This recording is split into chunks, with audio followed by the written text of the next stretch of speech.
So here's uploaded clips that Ray Zucks requested. Sorry if I'm getting your name wrong. But yeah, so I'm just doing some panning here, just on the edges, just to see what it looks like. Look at the distortion on the focal plane. And you can see it's sort of bending in a bit, but I still think, you know, when you focus on the edges, it still pops the subject in the frame. As you can clearly see here, so it's like the focus is still critical on the edges there. And so I'm just kind of going through and going wide open from a T2, T22 to a T28, close down. And yeah, I'm really liking the image. And I'll probably play a little bit of the, you know, the sound on the camera. It doesn't sound too good, but just so y'all can hear sort of the thoughts on the day as we were testing these Mercury lenses. It was great because there he was out patio, seemed looked good. David, what are you finding with the focus there? I mean, it looks. I love this. I love the ball, you know. Yeah, the background is. I mean, crazy. It makes everything look pretty good. It makes it look like we're in Blade Runner, that's for sure. It's You know what I find too, looking at it. Oh, there it's doing something. Yeah, there you see it. How about outside of frame now? Let's see. Outside of frame. I'm not seeing much of a flare. I think if we were in a darker background, we'd most certainly see it. Yeah. A little more. Now, what about the foreground getting? What's that? Okay, great. All right, Now, that's as go to close focus. Yeah, but go. I mean, this stuff's just great eye candy here. It becomes a thing where it's better to show and tell. Yeah. Yeah. Why don't you do a more dramatic stop down, like to an 8 or something? We can just ignore that it's darker. So an 8 would be. That's an 8. Wow. Really gains quite a bit. Oh, you got what it doesn't do is take away the bend. We call it the bend. Let me see. I wonder too then,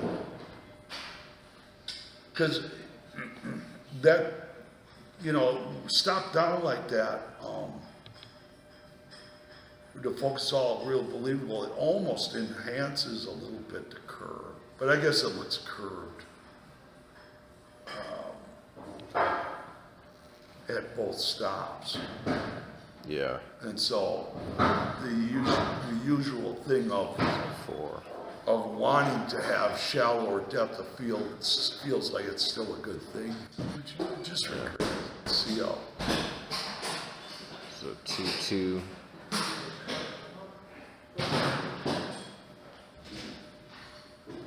Yeah, it's definitely, I could tell it's softer. Not a lot, but. Right. But I think what it does is, to me, that being softer on the edges of that helps make the curve a little more acceptable, you know what I mean? Yeah. So I think shallow depth is, and that'll keep the AC pretty busy. Yeah. And if the subject's such, then you get that Kenworth right out of focus over here. And then we're projecting the maps just going by the guy's face. It's the thing that not let anybody trip up on the oh, it's anamorphic and turn it into kind of said, no, it's all about, do you like what you see?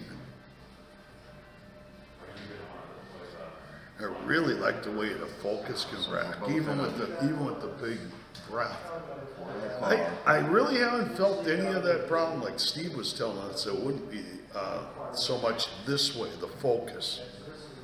It seems pretty. Here, I'm just trying to get into position to where we're both inside of the focal plane, and I'm talking about car rigs and like what that would look like if both people are in the seat and if you can get them both in focus.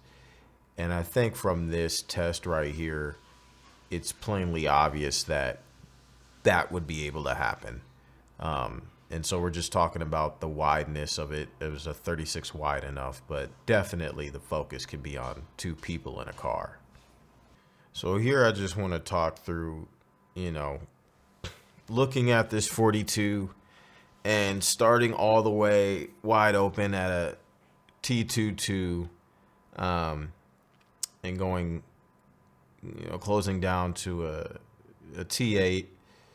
I basically compensated with the ND. So if you see things getting darker or brighter, it's because I'm using the variable ND and just kind of scrolling the wheel.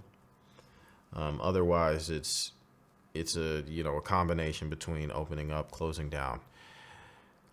And you can kind of see what the bokeh is doing, and this is what I mean by it's like you lose a little bit of character, or what I would call it, like you're losing the character, you know, after a T4, like you go to a 5/6, you know, to an 8, and it's like, you know, the bokeh obviously is, it's still there, but it's just, it doesn't feel as waterfally.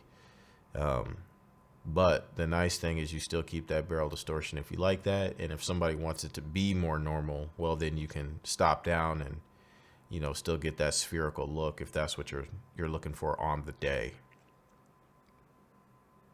And if you did want it, then you can't really shoot past, like a 4 is probably as open or closed as you want to be. Yeah, Really. I mean, as far as if you want to hold on to the anamorphic look, Yeah. seems like we could get, and maybe it's a trick of the eye that it's focusing the background, but it also made it feel like it wasn't as bent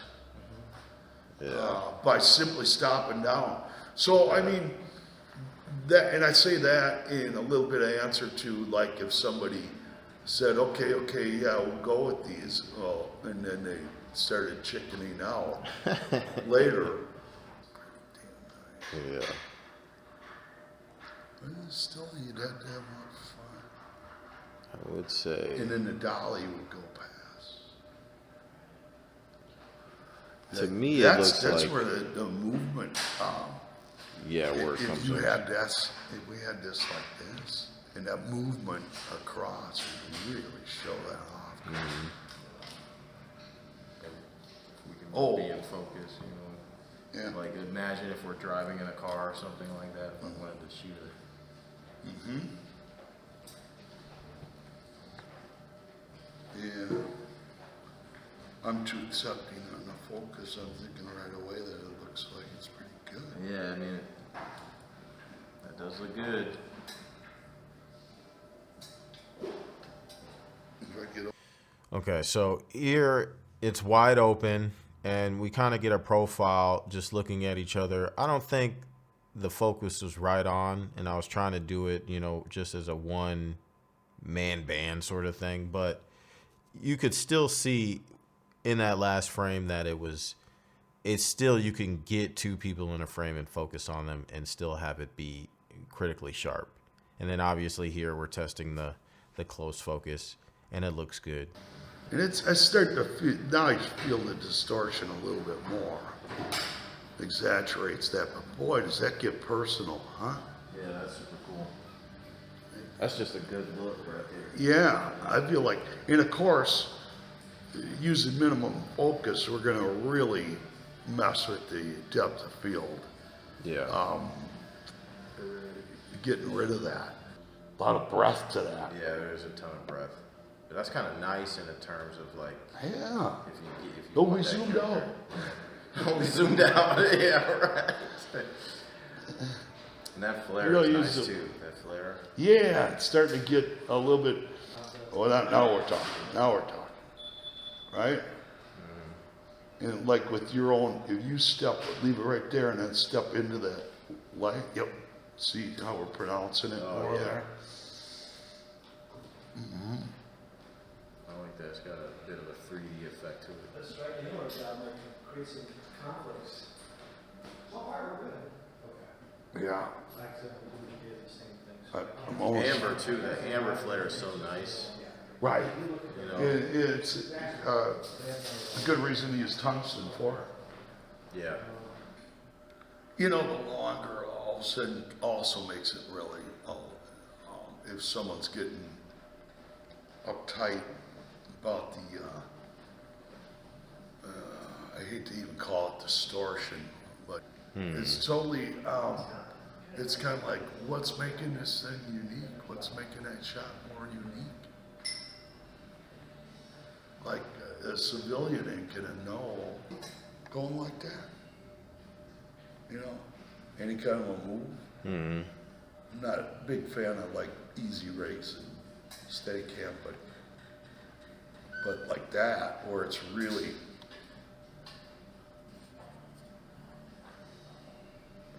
I feel like that pays off on that anamorphic. Oh, this close focus is, well, it's only 3 feet.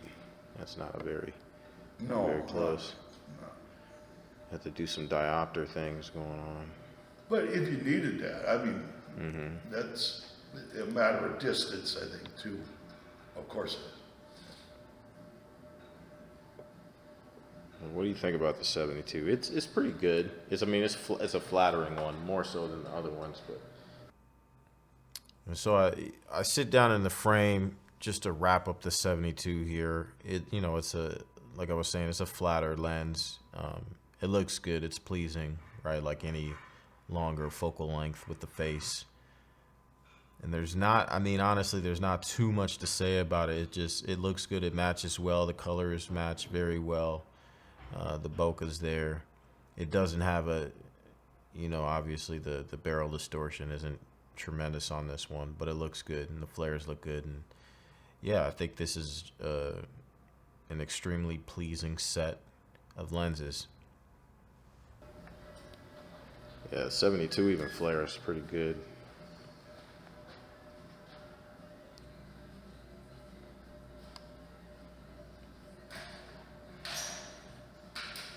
So yeah, I guess that's it.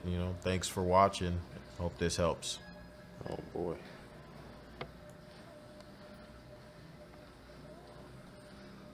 Feeling anything there?